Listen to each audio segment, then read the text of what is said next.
Mars 2022. Les super-héros trustent le haut du box-office depuis plus de 10 ans. Les élites cinéphiles se gaussent et s'exaspèrent de voir la formule Disney produire à la chaîne sans se réinventer. Oui, monsieur, parfaitement. Je me gausse. Refusant de manger dans la gamelle du soft power américain, fustigeant ses histoires creuses et manichéennes.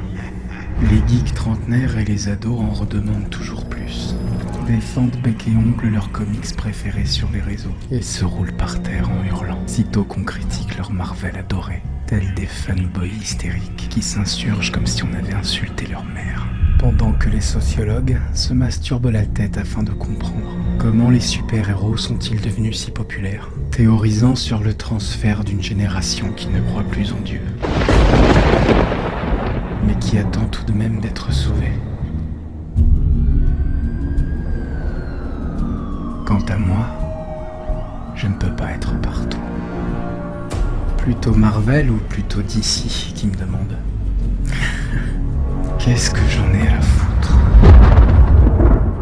Et alors que mon intérêt pour ce genre de blockbuster s'amoindrit d'année en année, voilà que sort l'énième reboot de mon super-héros préféré, The Batman. Ça doit être marrant ça, avocat comme métier. Oui. Tiens, prends ma carte. Ah, je te remercie, mais a priori, j'en aurais jamais besoin. Enfin, j'espère. T'es dans quoi, toi? Je suis chercheur dans l'industrie pharmaceutique.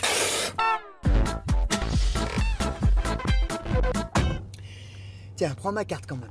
Au cas où. Non, mais j'ai rien à me reprocher. Merci. Et si tu créais un jour un mauvais médicament? Mais c'est contrôlé, tu penses bien. Imagine, dans quelques années, des gens qui ont pris ton médicament meurent d'effets secondaires.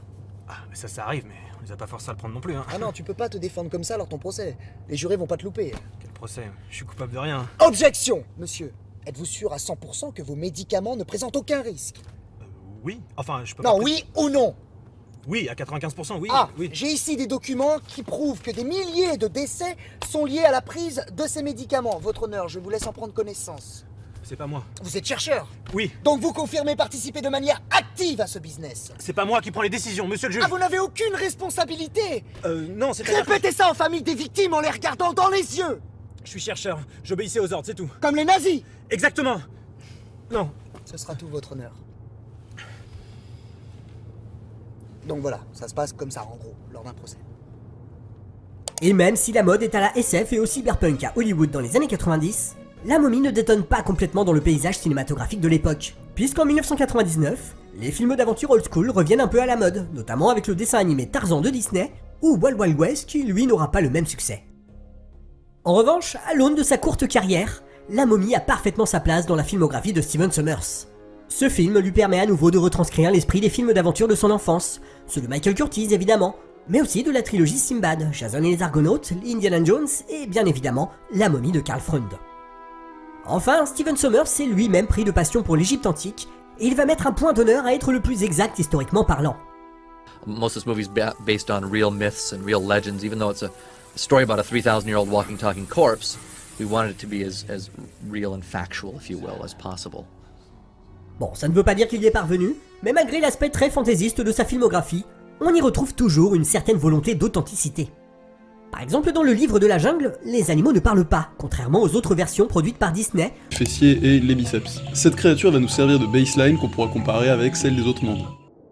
Avant de lancer notre monde froid, j'aimerais le compléter avec des flocons de neige qui tombent pour animer le tout. Je décide de taper un code pour générer des flocons aléatoires. Donc je commence par créer une grille hexagonale qui stocke la quantité d'eau et de glace en chaque point, puis je pose une humidité fixe au bord et utilise une méthode itérative pour prédire son mouvement. Ensuite, la formation de glace dépend simplement de l'humidité qui s'y dépose et de la géométrie locale. J'ai plus qu'à demander au code de lancer la simulation plusieurs fois avec des conditions différentes et de directement générer les fichiers d'images de flocons. Non évidemment, je t'ai bien nu, on va pas du tout faire ça, on va simplement utiliser des petits cercles, c'est joli et ça reste cohérent avec notre style graphique.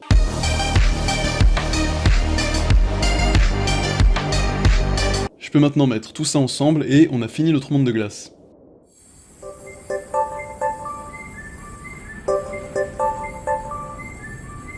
Génération 0, nos 1000 premières créatures aléatoires se lancent sur le pic de glace qui s'avère plus difficile que le baobab de la jungle. Pour la plupart des créatures, dès qu'elles se mettent à bouger, elles perdent leur adhérence et finissent en bas plus ou moins rapidement.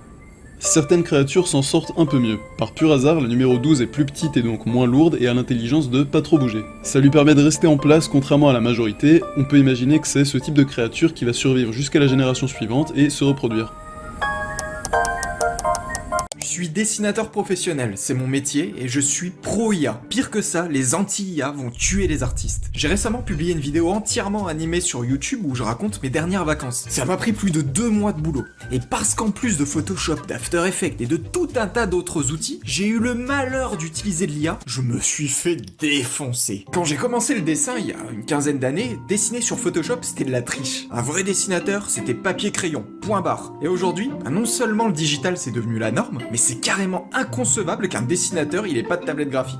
Marrant, non ? Parce que j'ai l'impression que l'histoire elle se répète avec l'IA. Le problème c'est qu'à lire les commentaires on dirait qu'ils pensent qu'on tape un prompt, 2 clics et hop, la machine elle fait tout le reste. Mais sauf que l'IA c'est un ensemble de centaines d'outils, c'est pas du tout un bouton magique. Après je comprends certaines réticences. Moi non plus j'ai pas envie d'aller au cinéma voir un film généré par ChatGPT. Mais ça, désolé de vous le dire, mais c'est un sophisme. Ça n'existe pas d'ailleurs, personne veut ça et personne ne fait ça. Quand vous regardez un Pixar, vous regardez déjà un film fait avec de l'IA. Comme je vous l'ai dit, l'IA ça reste un outil. Donnez le même outil à un animateur ou à un mec de chez Disney, vous verrez, il y aura une différence. Mais moi, bon, j'ai juste raconté mes vacances avec de l'humour sur YouTube. On parle d'un contenu gratuit et léger, on est loin d'un Pixar. Donc s'il y a quelques petites incohérences dans les décors de fond que vous voyez parce que je me suis aidé de l'IA, on s'en fout, non? Ça vous empêche vraiment d'apprécier la vidéo? Au point où 2 commentaires sur 3, ils me disent « Oh là là, t'as utilisé de l'IA ?» Non, parce que quand je lis les commentaires...